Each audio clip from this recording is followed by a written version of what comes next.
여러분 평안하십니까? 오늘도 말씀과 함께 주님의 은혜 가운데 거하시기 바랍니다. 오늘 말씀은 다니엘 10장입니다. 다니엘은 히데겔이라는 큰 강가에 서 있었습니다. 히데겔 강은 우리가 잘 아는 티그리스 강의 히브리어 명칭입니다. 티그리스 강은 유프라테스 강과 더불어 메소포타미아 지역에 있는 큰 강이죠.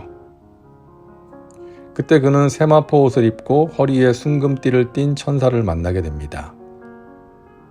천사의 몸은 황옥 같고 얼굴은 번갯빛 같고 눈은 횃불 같고 발은 빛난 녹과 같고 말소리는 마치 무리를 합창하는 것 같은 깊이와 무게감이 있었습니다. 다니엘은 천사를 만나기 전에 3주 동안 금식을 했습니다. 완전한 금식은 아니고 좋은 음식을 먹지 않고 치장을 하지 않는 것이었죠. 슬퍼하며 금식한 것을 보면 자신과 나라와 민족을 생각하면서 애통하는 마음으로 기도했던 것 같습니다. 성경에는 금식 기도에 대한 내용이 자주 나오죠. 율법은 이스라엘 백성들에게 최소한 1년에 한 번은 금식할 것을 요구했습니다. 속죄일이 되면 모든 백성이 자신의 죄를 생각하면서 슬퍼하며 금식했습니다. 에스더는 왕에게 나가기 전에 바벨론에 끌려온 이스라엘 사람들에게 자기를 위해 3일 동안 금식하며 기도해달라고 부탁하기도 했죠. 모세와 다윗, 그리고 바울, 그리고 예수님도 금식 기도를 하셨습니다. 우리도 고난주간이나 특별한 기도의 제목이 있을 때 금식하며 기도하지 않습니까? 여름 기도원 성의 이름도 아직까지 금식기도 대성회인데요. 예전에 비해서는 금식이 많이 사라졌죠.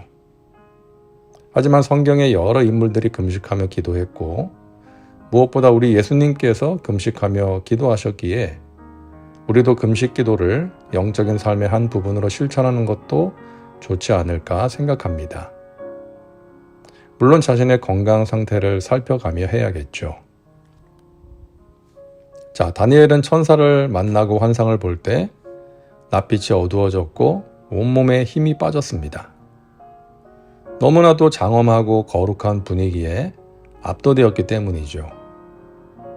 그리고 이때 다니엘은 고령의 노인이었다는 것도 우리가 기억해야 합니다. 얼굴을 땅에 대고 깊이 잠들었다는 것은 혼절한 상태를 의미합니다. 그렇게 땅에 쓰러져 있었는데 천사가 두려움에 떨고 있는 다니엘을 어루만지며 일으켜 세웁니다. 그리고 다니엘에게 말합니다. 그가 내게 이르되 다니엘아 두려워하지 말라. 내가 깨달으려 하여 내 하나님 앞에 스스로 겸비하게 하기로 결심하던 첫날부터 내 말이 응답받았으므로 내가 내 말로 말미암아 왔느니라. 천사는 떨고 있는 다니엘에게 두려워하지 말라고 말합니다. 그리고 우리가 어제 보았던 9장에서도 하나님은 이스라엘의 죄를 고백하며 회복을 위해 기도하던 다니엘의 기도에 대한 응답을 그가 기도를 시작할 때 주신 적이 있죠. 오늘 본문에서도 하나님은 민족의 장래를 위한 다니엘의 기도가 시작되자 즉시 그의 기도를 들어주시기로 작정하신 것입니다. 이처럼 하나님께서는 의인의 간구를 기뻐하시고 응답해 주십니다. 그의 기도가 하나님의 마음에 맞는 기도라면 지체하지 않으시고 하나님의 때에 하나님의 방법으로 응답해 주시는 것입니다. 그런데 특이한 내용이 이어서 나오는데요. 13절과 14절입니다. 그런데 바사 왕국의 군주가 21일 동안 나를 막았으므로 내가 거기 바사 왕국의 왕들과 함께 머물러 있더니 가장 높은 군주 중 하나인 미가엘이 와서 나를 도와주므로 이제 내가 마지막 날에 내 백성이 당할 일을 내가 깨닫게 하러 왔노라.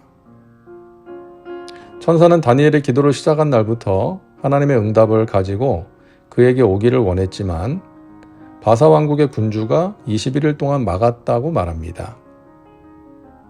그의 방해로 인해 3주 동안 오지 못했는데 가장 높은 군주인 미가엘의 도움으로 왔다는 것입니다. 미가엘은 다른 많은 천사들을 지휘하며 하나님의 백성들을 보호하는 천사입니다. 그런 미가엘의 도움으로 다니엘에게 당도할 수 있었다는 것이죠. 자, 그렇다면 여기서 말하는 바사 왕국의 군주가 누구일까요? 사람은 아니겠죠? 사람이 천사를 3주 동안 막을 수는 없으니까요. 여기서 말하는 바사 왕국의 군주는 바사를 배후에서 지배하는 악한 영들, 악한 천사들을 가리킵니다. 이 악한 천사들의 우두머리가 바로 사탄인 것이죠. 악한 영들은 지금도 하나님의 백성들의 기도를 방해하고 기도의 응답이 임하는 것을 방해합니다. 영적인 싸움이 지금도 치열하게 진행 중인 것이죠. 에베소서 6장 말씀처럼 우리의 싸움은 혈과 육을 가진 사람들을 상대로 하는 싸움이 아니라 하늘에 있는 악한 영들을 상대로 하는 싸움인 것입니다. 우리는 그 영적 싸움에서 예수 이름의 권세로 승리할 수 있는 주님의 군사들입니다. 천사는 여전히 두려움 가운데 힘이 빠져있는 다니엘에게 말합니다.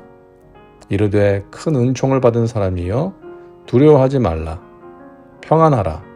강건하라. 강건하라. 그가 이같이 내게 말하매 내가 곧 힘이 나서 이르되 내 주께서 나를 강건하게 하셨사오니 말씀하옵소서. 하나님께서 오늘날 치열한 영적 싸움 가운데 살아가는 주의 백성들에게 주시는 말씀입니다. 너는 큰 은총을 받은 사람이다. 두려워하지 말라. 평안하라. 강건하라. 오늘날 성도들이 서로를 향해 주님의 이름으로 빌어줄 수 있는 복이기도 합니다. 당신은 하나님의 은총을 받은 사람입니다. 두려워하지 마세요. 평안하세요. 강건하세요. 우리가 빌어줄 수 있는 가장 귀한 내용인 것입니다. 천사의 말을 듣고 다니엘은 힘을 얻게 됩니다. 오늘 우리에게 주시는 하나님의 말씀을 통해서 우리도 힘을 얻을 수가 있는 것이죠. 하나님께서 말씀하십니다. 너는 은총을 받은 사람이다. 두려워하지 말아라. 평안하라. 강건하라. 이 말씀을 통해 새 힘을 얻는 하나님의 백성들 되시기를 간절히 바랍니다. 기도합니다. 사랑과 은혜가 풍성하신 하나님, 오늘도 말씀과 함께 살게 하시니 감사합니다. 치열한 영적 싸움 가운데 살아가는 저희들에게 두려워하지 말라고, 평안하라고, 강건하라고 말씀해 주시니 감사합니다. 우리와 함께 하시는 하나님의 도우심으로 마귀와의 영적 싸움에서 승리하는 믿음의 백성들 되게 하옵소서. 예수님의 이름으로 기도하옵나이다. 아멘. 오늘도 말씀과 함께 은혜 가운데 거하시기 바랍니다. 여러분 사랑하고 축복합니다.